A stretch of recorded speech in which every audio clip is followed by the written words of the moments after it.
Good morning all of you. आज हम lesson number जो 7th है, डॉक्टर का अपहरण, यह लेसन आज हम सीखेंगे।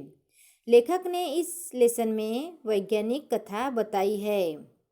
बढ़ते प्रदूषण के कारण बीमारियां बढ़ रही है और उन बीमारियों पर किस तरह से हमें नियंत्रण रखना है, इसके बारे में इस लेसन में लेखक ने बताया है। डॉक्टर साहब का कहना है कि पृथ्वी पर भी यह रोग आ सकता है।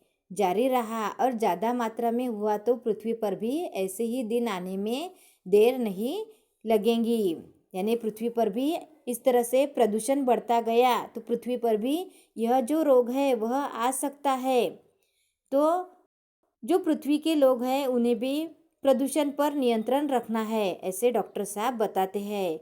आज भी पृथ्वी पर कैंसर, दिल की बीमारी, तनाव के कारण होने वाली बीमारियां, ब्लड शुगर आदि उस भविष्य का संकेत है।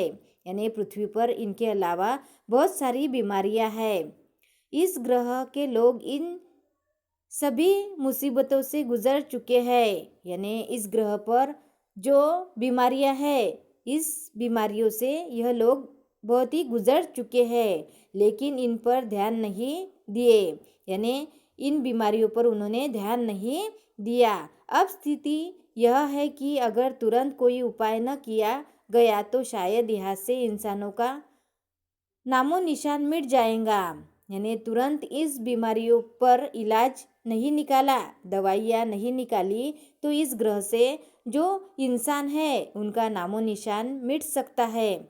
बस यहाँ होंगी ऊंची इमारतें, बड़े बड़े कारखाने, चिमनियाँ और दैत्याकार मशीनें। यानी इस ग्रह से जो इंसान है उनका नामो निशान मिट जाएगा और सिर्फ इस ग्रह पर बड़ी बड़ी इमारतें, कारखाने, चिमनियाँ और दैत्याकार मशीनें यही सिर्फ रहेंगी। ऐसा डॉक्टर साहब लोगों को समझाते हैं। आप सोच रहे होंगे कि जो देश विज्ञान में इतना आगे बढ़ चुका है वह चिकित्सा शास्त्र में इतना पीछे कैसे रह गया।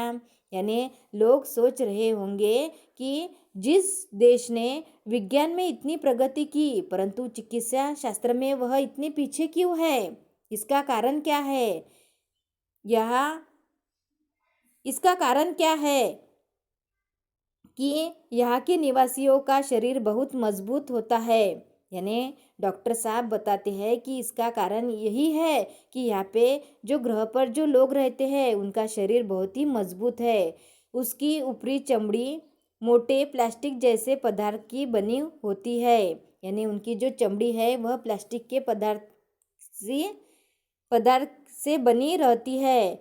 इस पर हवा, पानी या मिट्टी का कोई असर नहीं होता। हाँ, जहाँ ये बच्चे रहते हैं, यानी जब ये बड़े इंसान बनते हैं तब इनकी जो चमड़ी है वह प्लास्टिक जैसी होती है, इसलिए उनके शरीर पर हवा, मिट्टी, पानी का कोई भी असर नहीं होता। परंतु यह जब बच्चे रहते हैं तब उनकी चमड़ी कैसी रहती है। जब ये बच्चे रहते हैं तब अवश्य यह चमड़ी नरम रहती है, लेकिन बाद में धीरे धीरे वह सख्त हो जाती है। यह सब यहाँ की जलवायु का प्रभाव है। यानी यहाँ का जो वातावरण है उसका यह प्रभाव है। उनके वातावरण जैसी ही उनकी चमड़ी बनती है, ऐसे डॉक्टर साहब लोगों को बताते हैं। यहाँ लोग बीमार ही नहीं पड़ते, इसीलिए उन्हें चिकित्सा की ज़रूरत ही नहीं पड़ती। और जब किसी की ज़रूरत न हो तो भला उसके बारे में कोई कैसे सोच सकता है। यानी चिकित्सा शास्त्र की उनको ज़रूरत नहीं पड़ती है, इसलिए विज्ञान में वह देश बहुत आगे है, परंतु चिकित्सा की ज़रूरत नहीं पड़ती है, इसलिए वह चिकित्सा शास्त्र में बहुत पीछे है। इसी कारण ये लोग चिकित्सा शास्त्र में पीछे रह गए हैं, किंतु अब इन पर मुसीबत आ गई है। यानी वह चिकित्सा शास्त्र में बहुत पीछे है परंतु इन पर यह एक मुसीबत आ चुकी है। मैंने सड़न रोग का अध्ययन कर लिया है। यानी डॉक्टर साहब बताते हैं कि जो सड़न रोग है उसका मैंने अध्ययन कर लिया है और इनके शरीर की बनावट का भी। यानी इनके शरीर पर जो चमड़ी है उसका भी मैंने अध्ययन कर लिया है। किंतु समस्या यह है कि पृथ्वी के चिकित्सा सिद्धांतों को यहाँ लागू नहीं किया जा सकता। यानी मुसीबत यह है कि पृथ्वी पर जो चिकित्सा सिद्धांत है वह सिद्धांत यहाँ पे हम लागू नहीं कर सकते हैं, फिर भी कोशिश कर रहा हूँ। इस घातक रोग के इलाज के लिए दवाएं बनाना है। यानी मैं कोशिश कर रहा हूँ इस घातक रोग के इलाज के लिए दवाई बनाने का। अंग प्रत्यारोपण के लिए दवाएं तथा आवश्यक साज सामान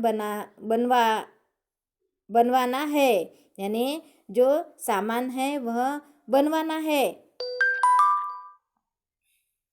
ये काम अकेले मेरे लिए कर पाना संभव नहीं है। मेरा छुटकारा भी यहाँ से तभी होगा जब मैं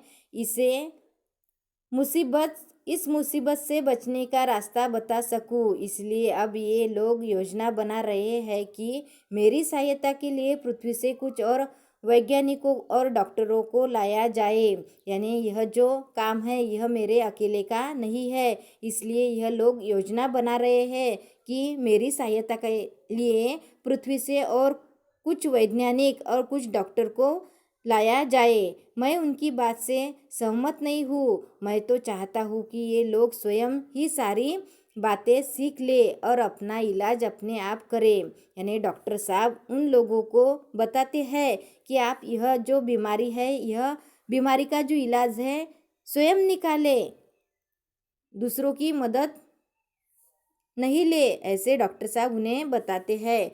यानी डॉक्टर साहब कहते हैं कि और डॉक्टर और वैज्ञानिक भी यहाँ पे मेरी सहायता के लिए उनका भी अपहरण होगा। ऐसे यह लोग योजनाएं बना रहे हैं, पर ये इसका मुझे विरोध है। मैं तो चाहता हूँ कि ये लोग स्वयं ही सारी बातें सीख ले और अपना इलाज अपने आप करे, किंतु उसके लिए ये अभी तैयार नहीं है। यही कारण है कि अब यह बात गुप्त रखी जा रही है कि पृथ्वी से कब और कितने डॉक्टर और वैज्ञानिकों का अपहरण करके उन्हें यहाँ लाया जाएगा। जो भी हो, अब अगर मैं सही सलामत वापस पृथ्वी पर आना चाहूँ तो इनकी इच्छा के अनुसार ही आ सकता हूँ। यानी डॉक्टर साहब बताते हैं कि मैं पृथ्वी पर वापस भी आना चाहता हूँ, परंतु इनके इच्छा के अनुसार ही मुझे वापस मैं आ सकता हूँ। इसीलिए इनका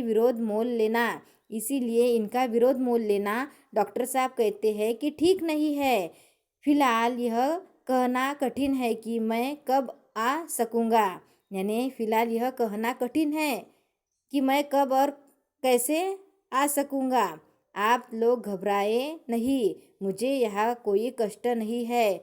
बस मेरे आने तक आप यही समझे कि मैं इस समय विदेश यात्रा पर हूँ। यानी डॉक्टर साहब लोगों को बताते हैं कि आप यही समझे कि मैं विदेश यात्रा पर गया हुआ हूँ। डॉक्टर भटनागर के इस रिकॉर्ड किए संदेश को सुनकर सभी चकित थे। यानी डॉक्टर साहब ने जब यह संदेश भेजा तब यह संदेश सुनकर सभी चकित हो उठे। कितना बड़ा